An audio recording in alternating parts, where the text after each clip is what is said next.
સરહદ પર તૈનાત આપણો જવાન દેશની રક્ષા કરે છે અને સરહદની નજીક આપણો ખેડૂત પોતાના ખેતરમાં પરસેવો વહાવીને દેશની અન્ન સુરક્ષામાં પણ પોતાનું યોગદાન આપે છે.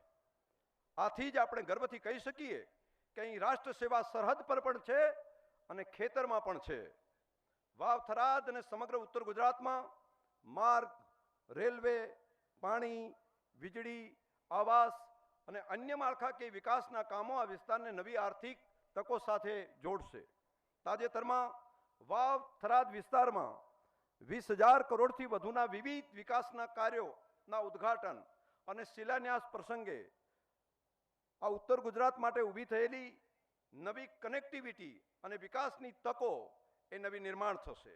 મિત્રો, ગુજરાતના મુખ્યમંત્રી તરીકે શ્રી મોદી સાહેબે જે વિકાસનો અનુભવ મેળવ્યો હતો તેને વર્ષ 2014 પછી દેશની જવાબદારી સંભાળતી વખતે રાષ્ટ્રીય સ્તરે પણ આગળ વધારવા માટેનો પ્રયાસ કર્યો છે. હર ઘર તિરંગા અભિયાનથી દેશભક્તિની નવી રાષ્ટ્રીય ચેતના જાગૃત થઈ છે. આજે ગામના ઘરથી લઈને સરહદની સીમાઓ સુધી આપણો તિરંગો આન બાન અને શાનથી લહેરાઈ રહ્યો છે. હર ઘર તિરંગા અભિયાનથી